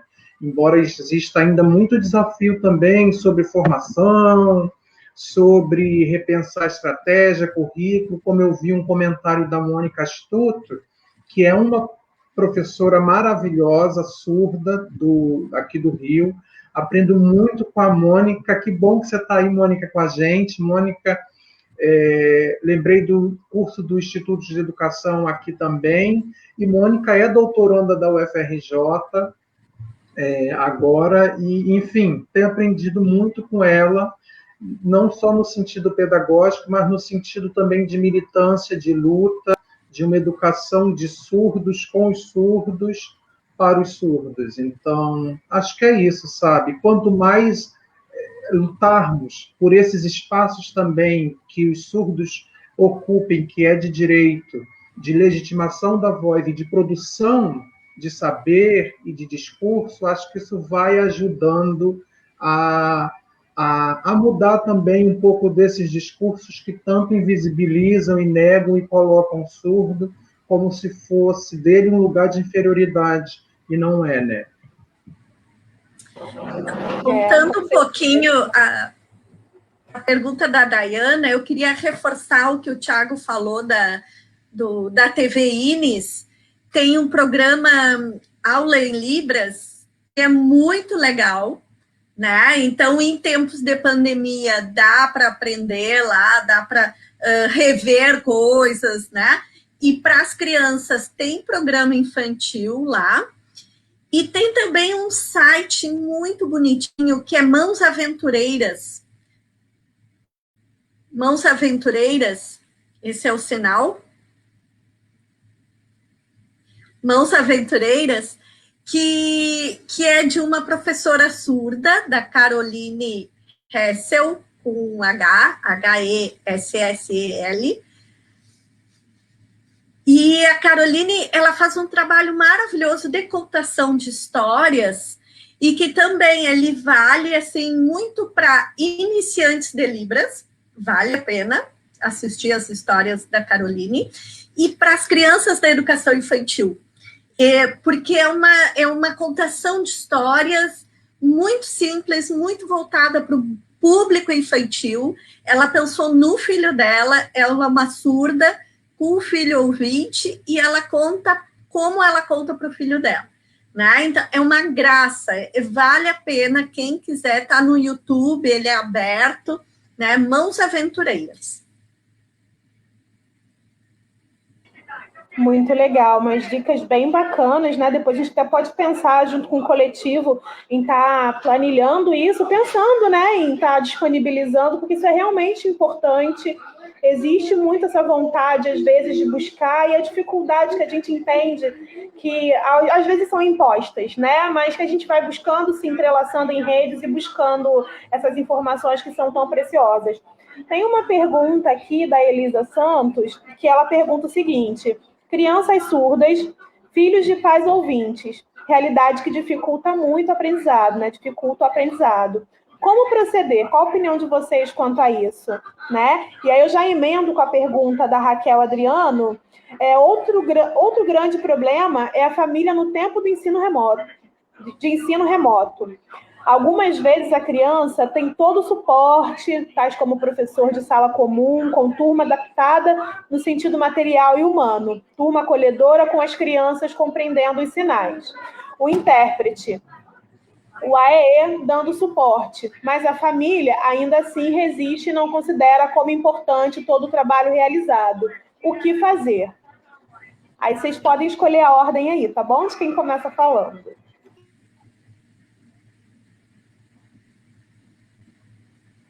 Sou eu? Tá certo. Eu acho que a gente tem que trazer mais a família para dentro da escola, né? A gente tem que trazer a família para dentro da escola, pequenos eventos, pequenos convites, não todas juntas, mas um dia a gente traz 2 famílias, outro dia traz 3, outro dia traz todas. Eu acho que a família, entendendo o trabalho que você faz dentro da sala de aula, entendendo toda a estrutura que é mobilizada, né, para a educação do seu filho, ela vai dar mais valor. No início da nossa conversa, eu falei daquele sistema que ia, né, que ia na casa das crianças. Bom, no PowerPoint tem uma van que era da escola, né? E que, se a gente olha nas janelinhas, a gente enxerga as cadeirinhas. Essa van também levava a família desde cedo para conhecer a escola, né? Porque nos Estados Unidos o transporte escolar ele é gratuito, ele é um dever do Estado. Então, tem vans adaptadas. Claro que a gente não tem esse nível de requinte de investimento na educação dos surdos aqui, mas organizar outras estratégias para trazer as famílias para dentro da escola. Em tempos de pandemia, né, o que uma das professoras que eu conversei comentou, que elas perceberam que não adiantava deixar a atividade para os pais fazerem junto com as crianças, por 2 questões. Primeiro, os pais não têm língua, né, para desenvolver, para ajudar o filho na atividade em casa. E segundo, muitas vezes faltam os conhecimentos básicos daquela disciplina ou daquele conteúdo também para ajudar o filho. Então, os pais ficavam duplamente constrangidos pela questão da língua e pela questão do conteúdo. Então, o que elas estão fazendo agora é o quê? Nesses kits, nesses materiais que eles estão enviando, ou nas atividades que as crianças têm que fazer de maneira autônoma, são atividades que realmente a criança faça de maneira autônoma, que não dependa dos pais para fazer, né? E que seja, assim, algo muito simples. Você tem que pegar uma banana, você tem que pegar uma fruta, você tem que fazer um desenho, né? Que tenha que pedir ajuda, mas que não dependa e que as crianças tenham muita autonomia. E que elas acabam utilizando, então, o tempo que eles estão interagindo na plataforma, né, ou no Meet, ou no Classroom, para dar todo o suporte linguístico e de condições de construção de conhecimento naquele momento, mesmo que o currículo seja redimensionado, mesmo que não consiga dar conta de tudo, mas que a criança consiga produzir sentido naquele momento, né? Ter o aporte linguístico que precisa, e depois as atividades que ela vai fazer que não sejam no horário da plataforma, que ela consiga fazer de maneira autônoma, né? Porque os pais estavam se sentindo muito constrangidos e falaram isso para as professoras, né, por conta dessas duas questões.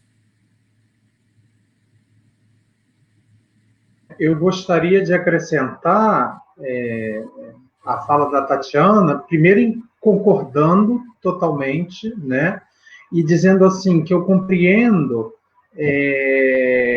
que, né, a presença da escola na casa, no lar, precisa ser uma presença que gera atenção e não tensão.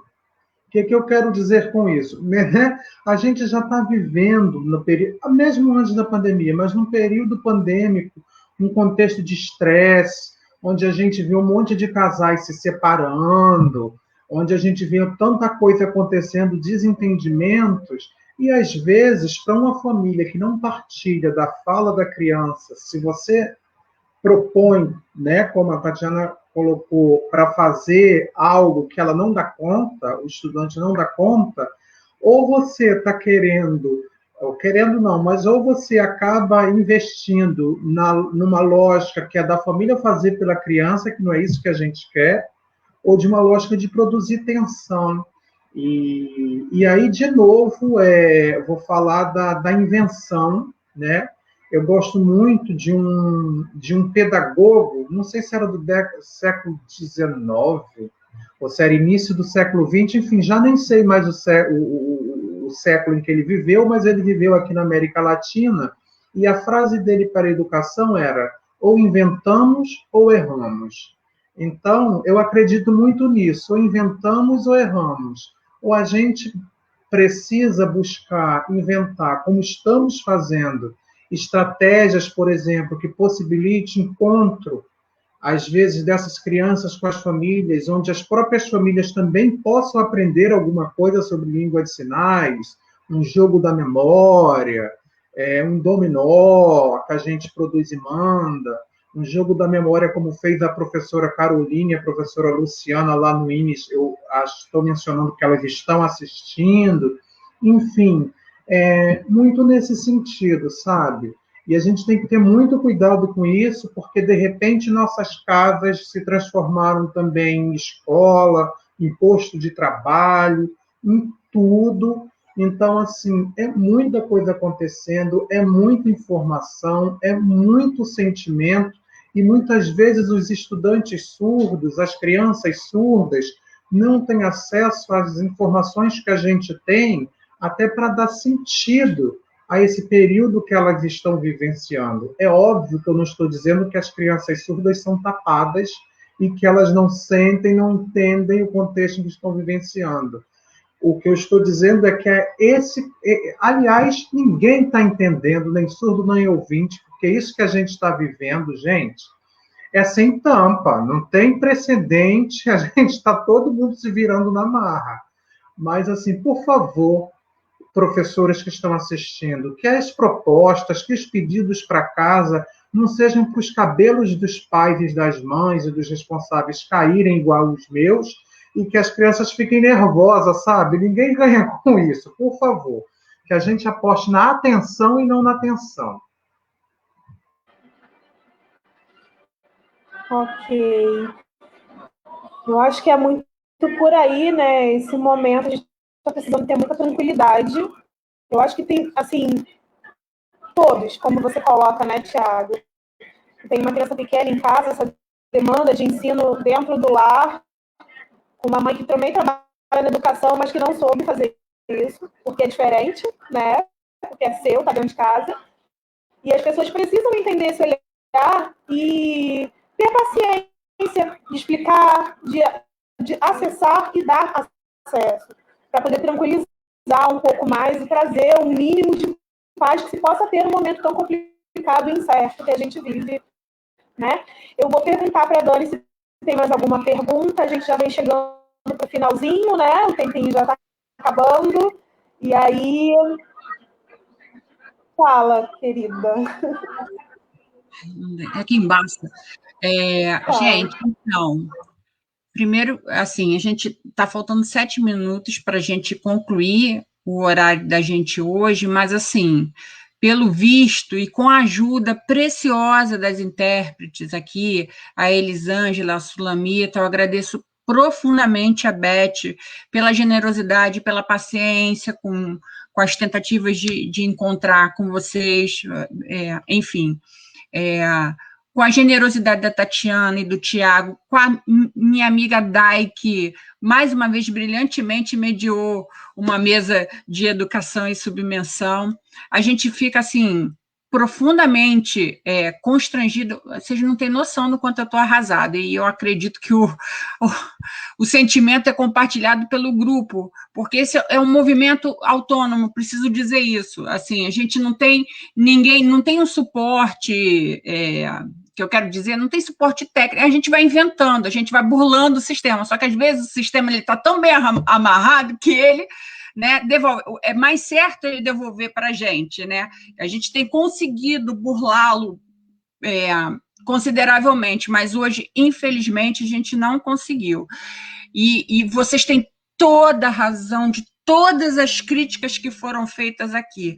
Mônica estudou, a gente fez uma disciplina junto, Mônica, de fato, é uma pessoa também super generosa, assim, super paciente, ela, né, ficava lá comigo, me explicando as coisas, me orientando. Eu pessoalmente estou profundamente arrasada, assim, mas a gente vai superar isso, porque eu tenho certeza que a gente vai sair daqui com mais parcerias, como da Tatiana. A gente está com a impressão de que o Tiago vai juntar, vai colar com a gente na medida do possível, porque a gente sabe que está todo mundo, né, todo mundo atrapalhado da vida, né? Se gosta de trabalho remoto, ele mais tem feito a gente trabalhar mais. Mas esse momento aqui para a gente, não é que a gente não considere um trabalho, mas ele é um trabalho que não é alienado, ele é para desalienar. E acreditem, assim, acreditem se vocês quiserem, mas assim, com o maior amor do mundo, porque a gente acredita fielmente nas palavras do Tiago, nas palavras da Tatiana, nas palavras da Dai, no trabalho da Elisângela, no trabalho da Sulamita. É a realização de um sonho a gente conseguir ter intérpretes no nosso retângulo, a gente fala isso desde o início. Esse espaço está aberto, podem bater na gente mesmo que a gente merece, e aí a gente vai correr atrás de aprender, porque a gente não tem vergonha de dizer que não sabe fazer. Está aprendendo, o carro está andando, a gente está trocando como é que fala? O pneu, esqueci até. Enfim, eu tenho desses problemas, choro mesmo, porque fico emocionado, porque eu sei que vocês têm razão, mas, assim, do fundo do coração, não foi, a intenção não era não ter respeito com a comunidade, de jeito nenhum, né? A gente está longe de concordar com a postura que a gente vem observando no país. Então, assim, eu agradeço, estou entrando aqui para agradecer, porque não vou voltar mais para perturbar, Dai conclui. Pena que a Bélia não está aqui, né? Que Bélia, que é a nossa MC, geralmente, né? E de verdade, gente, de verdade, a gente torce para que no encontro de hoje a gente consiga fazer parcerias e que a gente aprenda ainda mais. E só para concluir, Tiago e Tatiana, eu fico pensando, quando eu escuto vocês falando, porque assim, eu de verdade acredito na diferença como uma potência. Então, assim, eu trabalho na educação infantil, então, assim, depois que eu fui trabalhar com os bebês, que são a diferença radical do que nós somos como adultos, né? Porque a gente, seja por libras, seja oralmente e tal, a gente vai se constituindo numa linguagem, e que a linguagem dos bebês é uma linguagem totalmente diferente. Então, quando a gente observa aquele ser humano, né, ele traz a gente a nossa condição de infância como uma condição de ser humano, né? E aí a gente vê como é que é importante a gente estar em contato, não é em contato, mas se dedicando a olhar aquilo e viver a experiência do encontro, porque nós somos o diferente do outro, né? O outro não é o diferente da gente, a gente aqui. Então, assim, lá na Escola de Educação Infantil da UFRJ, a gente tinha uma menina que a mãe dela era surda.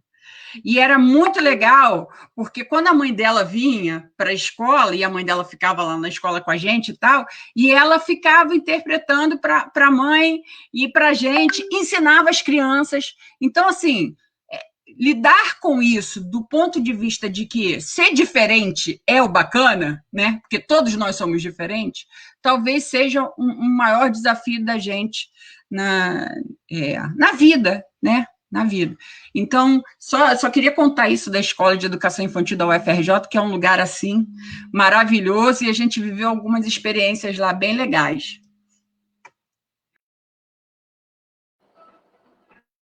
A Dani, ela é um amor, quem convive com ela sempre sabe, eu acho que hoje quem está assistindo também vai perceber isso e vai trazer um carinho especial, ela não tem que se preocupar, realmente foi tudo meio, né, como deu no amor, no afeto e fomos, e eu acho que ficou brilhante, ficou lindo, até porque trouxe um olhar também muito do que está acontecendo com muita gente.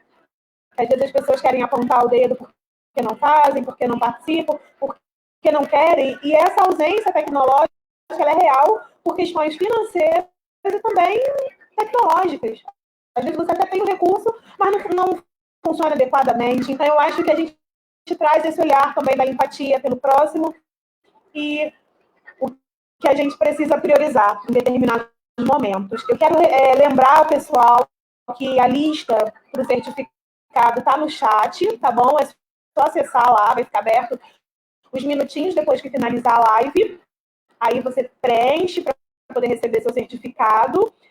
E agora eu vou dar a palavra a vocês, a Tatiana e ao Thiago, para vocês se despedirem, darem algumas últimas palavras que vocês queiram, alguma informação.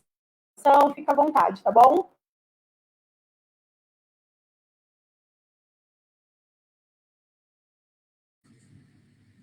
Eu vou falar primeiro, porque eu acho que o Thiago, ele é mais poético.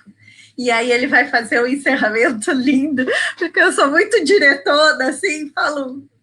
Não tem poesia na minha fala, eu acho maravilhoso o Thiago falando, ele usa do léxico de uma forma completamente diferente, assim, muito, muito suave, muito inspirada. Bom, queria dar um super abraço, muito apertado na Daniele, né, dizer para ela que isso acontece e que nós somos muito insubmissos mesmo por estarmos aqui, numa segunda à noite, e tinha mais de 60 pessoas assistindo, né? Isso é muito significativo, não é pouco, não. Uma atividade de um coletivo pequeno, poucos professores, sem verba, sem condições técnicas, todo mundo nas suas casas, né? Intérpretes emprestados de outro projeto. Então, é o que acontece, né? E a gente sabe que a gente está sendo insubmissa e tentando burlar o sistema. Inclusive, o sistema tirou do quadro de concursos, né, os intérpretes, não existe mais concursos para intérpretes nas instituições de ensino federal. Nós não sabemos como vamos fazer, estamos sobrevivendo aqui na UFPEL com terceirizados, porque não existe concurso, né, e não foi substituído, não se sabe o que vai entrar. A Lei Brasileira de Inclusão está dizendo que precisa intérprete com ensino superior, e tirar o cargo de intérprete de ensino médio e não colocar algo que o substitua, significa que se quer fazer uma economia de algum jeito, né? Então, está complicado, né? E a gente vai burlando esse sistema. Então, hoje foi burlado, parabéns para vocês, da Educação e Submissão. Foi um prazer ficar aqui nesse retângulo de conversas e de sanidade mental com o Thiago e com a Dayana e com as intérpretes. Muito obrigada e um grande abraço para vocês, bem apertado. Beijo, se cuidem. Bom, também quero agradecer muito, muito, muito pela oportunidade da conversa com Tatiana, que para mim é uma referência bibliográfica aqui virtualmente na UFRJ, uma instituição pela qual tenho tanto respeito e com tanta gente conhecida e querida também participando através do chat. Isso é muito bacana e mostra, né, como nós, professores, educadores, estamos aí carregando água na peneira, estamos aí produzindo coisa, uma segunda-feira pandêmica, às 8 da noite, apesar de todas as questões técnicas, estamos nós aqui. E aí agradecer especialmente, pessoalmente, a Daniele também, a alegria de estar aqui e fazer uma brincadeira, porque não seria eu se eu fosse embora a hora dessa live sem deixar uma piada. Você quer organizar um evento que é educação e submissão e quer que a tecnologia se submeta, não vai rolar.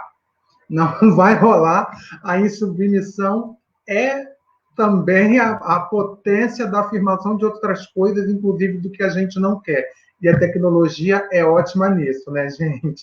Agora, brincadeiras à parte, obrigado.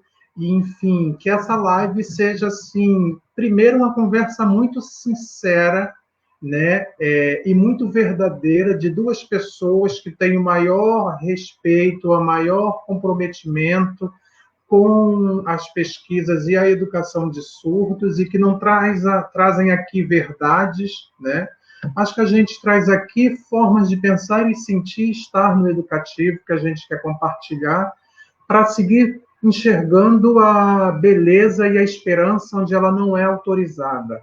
É justamente aí onde está a falta, onde está a indiferença, onde está o desrespeito, onde está o descaso com a educação, é justamente aí onde a gente precisa polinizar e denunciar. Porque o que a gente tem, nossas armas são nossos corpos, nossas vozes, e essas são as nossas lutas, gente. Obrigado, e que a gente possa continuar aprendendo um com os outros, viu? Um beijo sinalizado em todo mundo e um abraço. Boa noite para nós.